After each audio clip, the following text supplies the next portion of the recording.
자꾸 급기가 수시가 붙어서 이제 큰일 났습니다.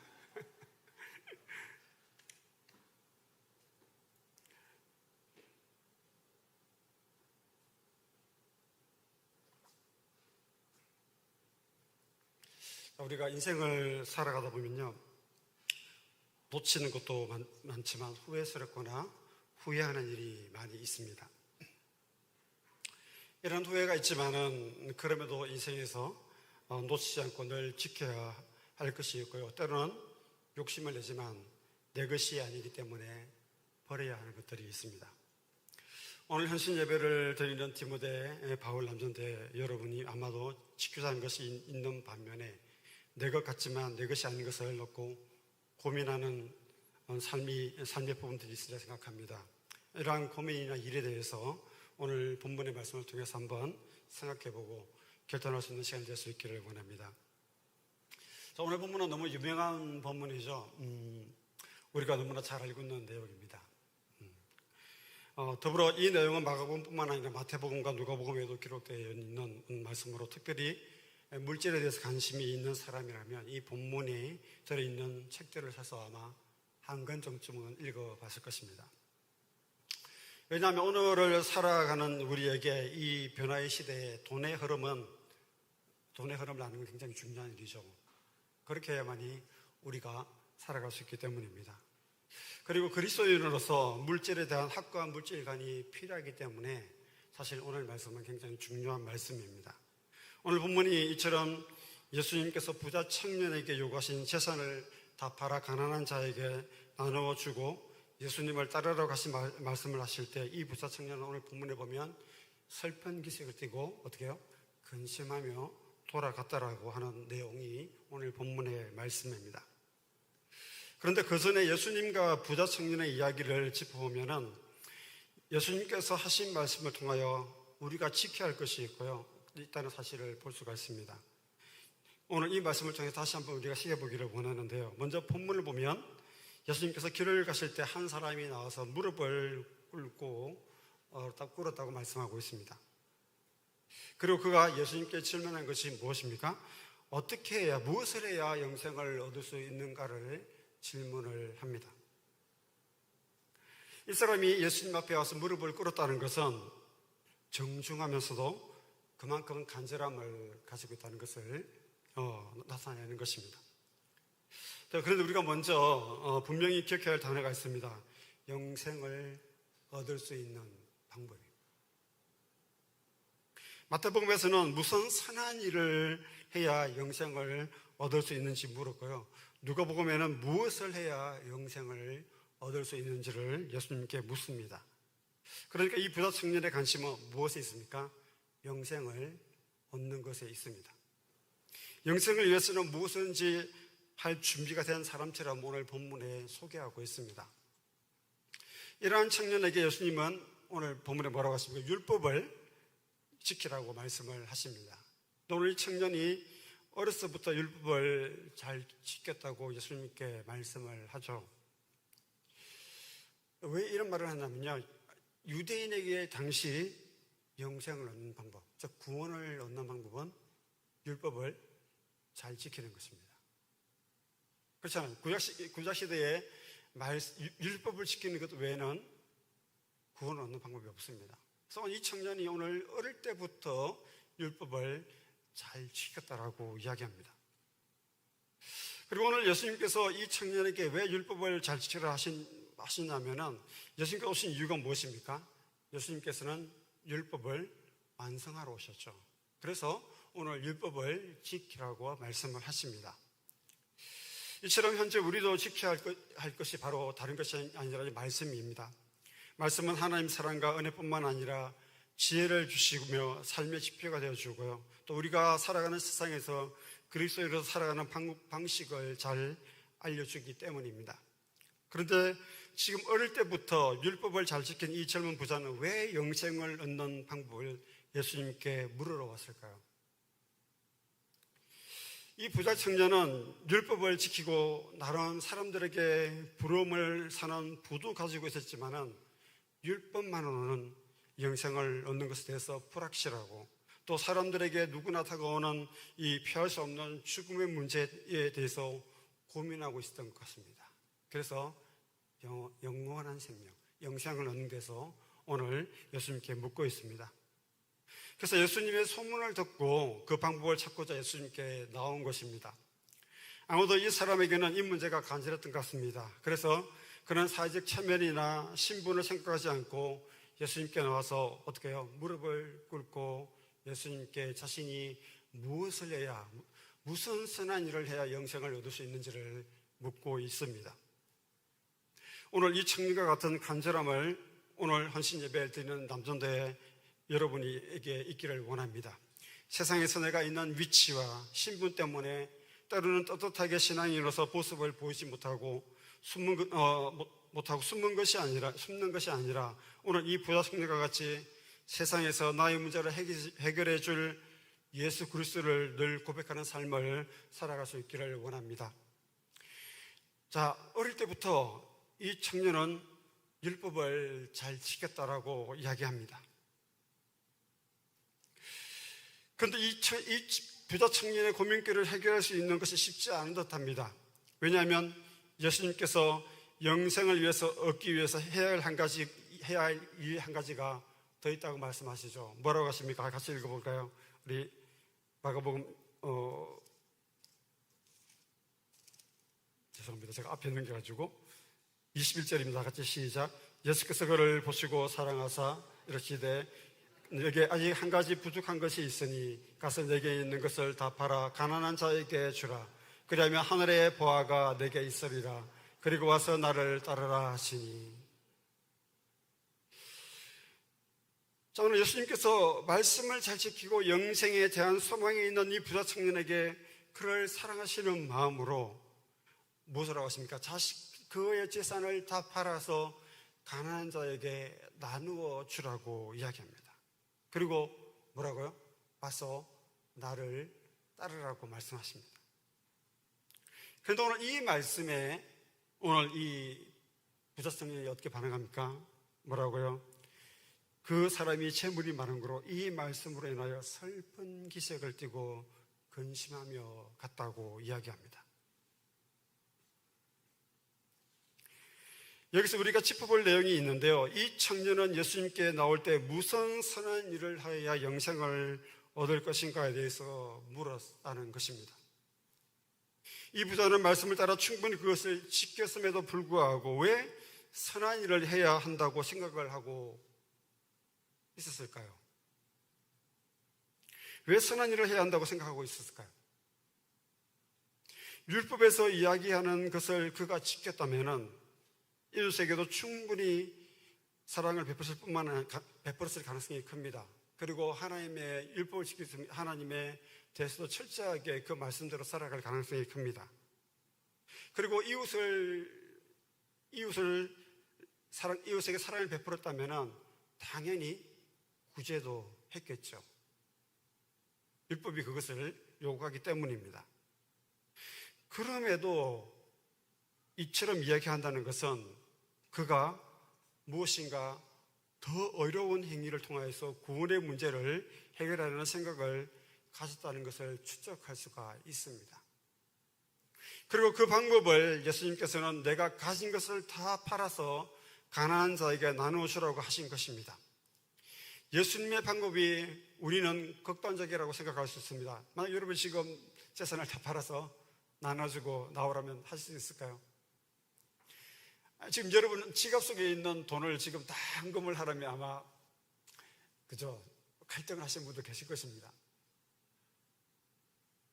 하지만 율법을 지키고 더 선한 행위를 하려는 그에게 자신의 재산을 팔아서 가난한 자에게 나눠주는 것 외에는 어쩌면 더 선한 행위가 없다는 것입니다.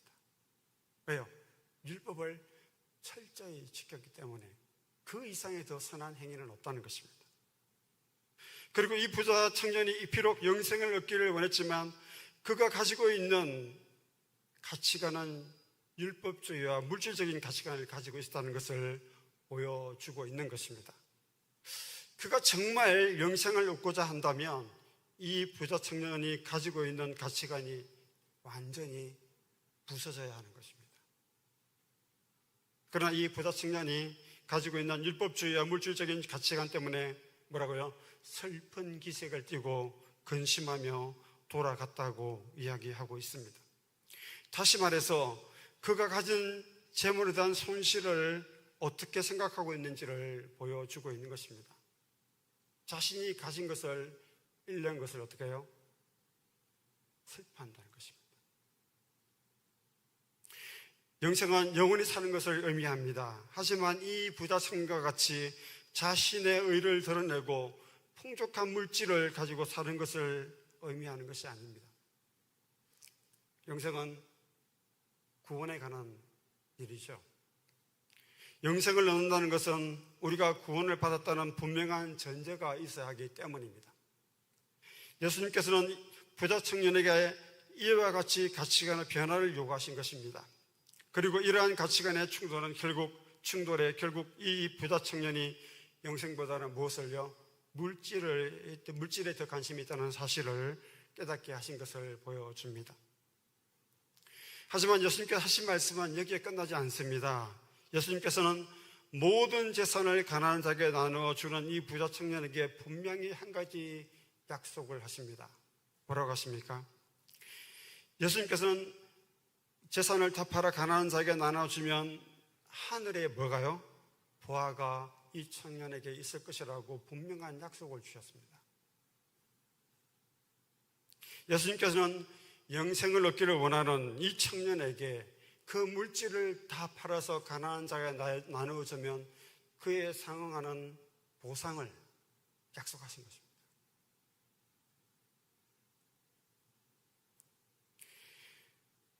오늘 이 청년에게 소망의 말씀을 하셨지만은, 오늘 예수님께서 이 다팔이 보화를 주실 거라고 그 말씀을 하셨지만은, 하지만 땅의 재물에 관심이 있는, 마음이 있는 부자 청년은 자신의 그 어마어마한 부를 포기하기에는 하늘의 보화를 경험한 적이 없었다는 것입니다. 땅의 재물로 사실상 자신을 보호하고 권리를 누리며 살아가는 편안한 삶이 가능했기 때문에 불확실한 삶을 살아가기가 두려웠던 것입니다. 구약의 율법이나 신약의 말씀을 추적하면 두 가지죠. 하나님 사랑과 이웃 사랑에 대해서 이야기하고 있습니다.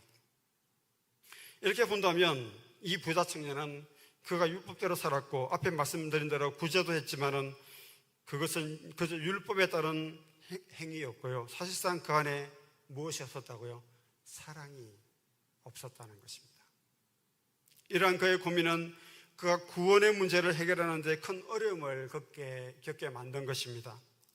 사실 우리도 이러한 고민이 있습니다. 세상에서 살아가지만 그리스도인으로서 살아가는 데 한계를 보이고, 때로는 치이고 때로는 세상과 타협할 수밖에 없는 그러한 삶을 살아갑니다. 더군다나 지금 디모데와 바울의 정도로 나이가 되면요, 이제 인생의 설계를 시작해서 그 가정 가운데 있을 때, 아니면 그 목적을 향해서 거의 다 달았을 때입니다. 인생에서 가야 할 길을 결정하고 목표를 정해서 그것을 위해서 모든 시간과 때로는 가족과 가진 물질까지 투자해서 목표를 이루어야 할 때인 것입니다. 이렇게 살아가는 인생에서 내 시간을 누군가를 위해서 내어주는 것, 자신이 가진 물질이나 전문적인 지식이나 기술을 누군가에게 아낌없이 전해주는 일은 쉽지 않습니다. 그럼에도 불구하고 교회에서 시간을 드리고 물질을 드리고 주말을 희생하며 가족과 교회에 나와서 헌신하는 여러분에게 먼저 감사와 격려를 보내기를 원합니다. 하지만 설교 제목이 그렇듯이 이렇게 헌신함에도 우리는 버릴 것이 있음을 기억해야 합니다. 그것이 무엇일까요? 바로 이 부자 청년이 같이 율법적인 생활을 벗어나야 한다는 것입니다. 인생의 목적이 무엇입니까? 그것을 우리가 잘 분별해야 합니다. 인생의 목표가 아래 누구와 동행할 것인가를 우리가 생각해야 하고요. 그 가정 가운데서 어떤 선한 영향력을 끼쳐야 할 것인가를 여러분 생각해야 합니다. 물론 우리는 인생을 살아가면서 항상 말씀과 같이 살아갈 수 없고 늘 순전하고 순결하게 살아가지 못합니다. 왜냐하면 우리는 그러지 못하는 인간이기 때문입니다.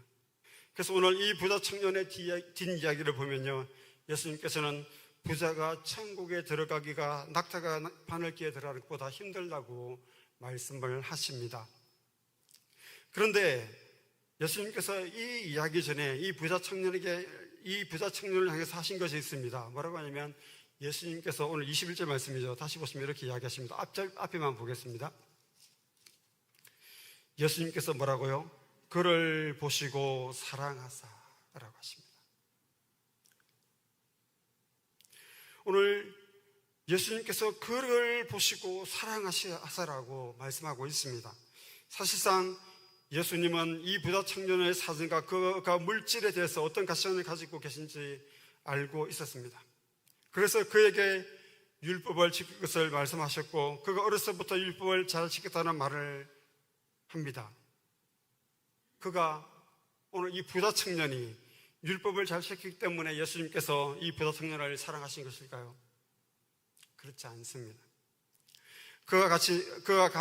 그의 가치관이 어떠했던 예수님께서는 그를 사랑하신 이유가 무엇일까요?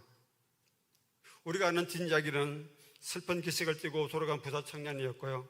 그 돌아간 후에 예수님께서는 부자가 천국에 들어간 것이 낙타가 바늘기에 들어간 것보다 힘들다라고 우리는 알고 있습니다.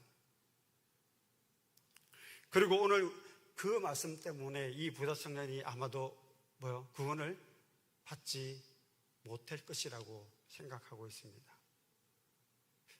하지만 우리는 그 뒤에 말씀을 기억해야 합니다. 27절인데 27절 말씀을 한번 읽어보겠습니다.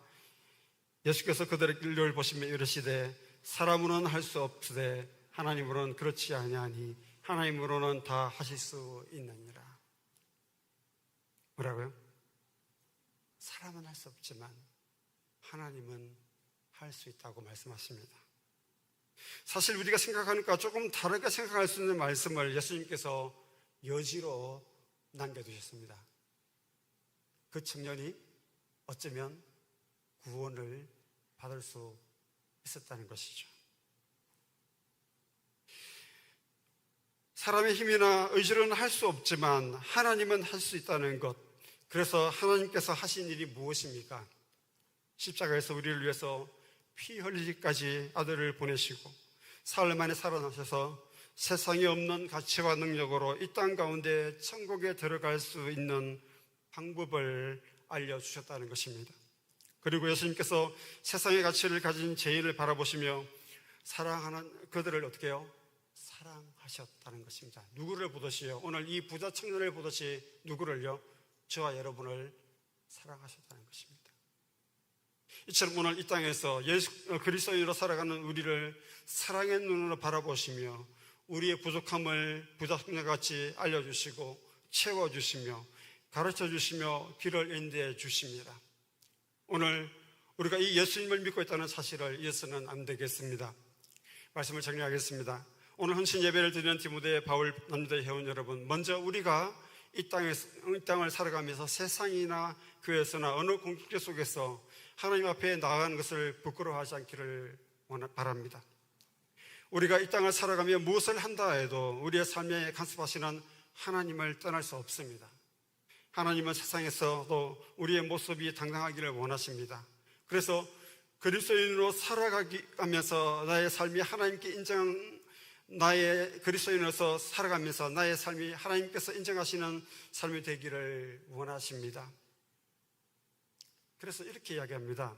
하나님, 내 삶을 인정해 주십시오가 아니라 뭐라고요? 내가 내 삶을 인정한다라고 하는 하나님의 음성을 우리가 들을 수 있어야 한다는 것입니다. 그 음성을 듣기 위해서 나의 지위와 권력과 근위와 체면을 모두 버리고 하나님께서 인정하시는 삶을 살아가기 위해서 하나님 앞에 나아가는 삶이 부끄럽지 않도록 늘 순전함을 지키고 살아가시기를 주님의 이름으로 축원드립니다. 두 번째는 오늘 부자 청년에게도 물어보신 말씀이지만 말씀을 지키는 삶입니다. 말씀을 지키다는 것이 여러 의미가 있겠지만 오늘 성경에서 보는 의미는 영생을 얻는 것으로 의미가 표현되고 있습니다. 사랑하는 여러분, 우리는 말씀을 지키지만 구원을 얻기 위해서 말씀을 지키는 것이 아닙니다. 우리는 이미 구원을 받았기 때문에 말씀을 지키고 있다는 사실을 잊지 말아야겠습니다. 다시 말해서 어느 한 말씀에 얽매여 살아서도 안 되고요, 말씀대로 살아간다고 내 삶이 뒷전이 되어서도 안 된다는 것입니다. 하나님은 우리의 삶 전체를, 아니 우리를 사랑하신 것이 우리의 삶의 태도나 삶의 형태가 아니라 나를 그냥 사랑하신 것입니다. 그럼에도 말씀을 지킨다는 것은 우리가 구원받은 도구로서 말씀을 지키는 것이 아니라는 것입니다. 각 가정마다 규칙이 있죠. 각각은 다르지만 규칙이 있습니다. 그 규칙이 있듯이 그리스도인에게도 그런 규칙이 있습니다. 예를 들면 이런 것입니다. 아이들이 말을 하고 좀 크면요, 대부분 밖에 나가서 아이들이 독특한 아니면 어떤 행동을 합니다.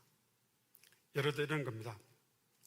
지금 대부분 이제 아이들이 서울에 살잖아요. 그래서 대부분 아이들이 서울 말을 하는데요, 가끔 아이들이 어디서 배우는 모르지만 밖에 나와서 사투리를 씁니다. 누구에게 배웠을까요? 가정에서 누군가가 사투리를 쓰기 때문에 아이가 그런 사투리를 쓰는 것입니다. 말씀도 이와 같은 것입니다. 말씀을 지키는 것이라 말씀드렸지만 사실 말씀을 지키는 것은 쉽지 않습니다. 그러나 말씀이 내 삶에, 내 가정의 향기와 같이, 내 가족이 사용하는 언어와 행동들 같이 말하지 않아도 통하는 어떤 느낌처럼 삶에서 표현할 수 있다면 그것보다 아름다운 것은 없을 것입니다. 이 말이 좀 이해가 잘 안 되시는데요, 좀 쉽게 이야기하겠습니다. 혹시 가정에 반려동물을 키우시는 분들 계시죠? 제가 좀 코가 예민한데 가끔 밖에 나와서 누군가를 만나면 묻습니다. 혹시 집에 개 키우시냐고. 그럼 깜짝 놀래요. 어떻게 하셨어요? 그래요. 본인은 모르지만은 상대방은 그 사람으로서 무슨 냄새를 맡습니까? 개 냄새를 맡습니다. 나는 모르지만은 내 옷에 반려동물의 냄새가 묻어 있는 것입니다. 그리스도인의 삶도 마찬가지입니다. 우리가 말씀대로 사는 것을 보이는 것이 아니라 말씀이 우리 가운데 있으면은 감춰내야 감출 수 없다는 것입니다. 그리스도의 향기가 우리의 삶에서 나타날 수밖에 없다는 것입니다. 이러한 삶을 살 수 있는 말씀을 지킬 수 있기를 원합니다. 세 번째는 이 땅에서 나를 위해서 이루려는 모든 욕심을 버리는 것입니다. 우리는 그리스도를 위해서 가장 확실한 두 가지 말씀을 붙들고 살아갑니다. 앞에서 말씀드렸지만 하나님을 내 몸과 마음과 뜻과 정성을 다해서 사랑하는 것이고, 또 하나는 하나님께서 말씀하셨습니다. 이웃을 뭐와 같이요? 내 몸과 같이 사랑하는 것입니다. 특히 이웃을 사랑하는 데 있어서 내 몸과 같이 사랑하는 것에 대해서 나와 동등하게 이웃을 사랑해야 하는 고민이 됩니다.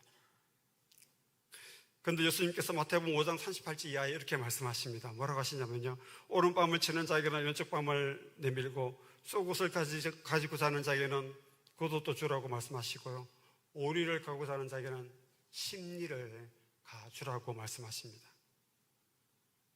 다 내어주라고 말씀하십니다.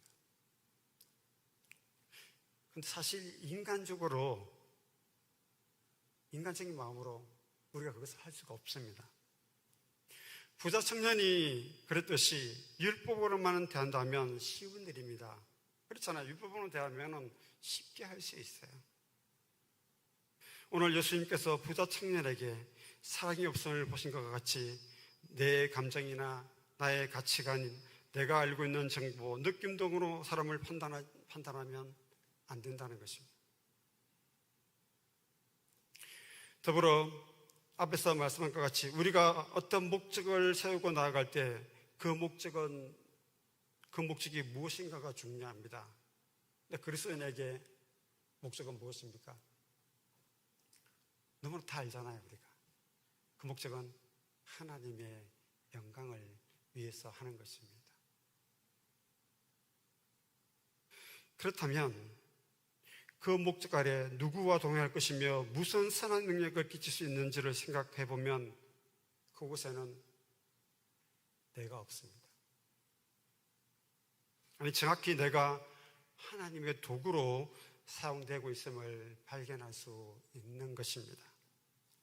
이러한 마음으로 아직 이 청년의 시대에 하나님과 동행하며 하나님의 도구로 사용되는 디모데, 바울 남전대가 되고 오늘 헌신 예배에 같이 참석한 모든 성도님도 이러한 결단을 통해서 자신의 삶에서 하나님의 가치를 발견하는 모두가 되시기를 주님의 이름으로 축원드립니다.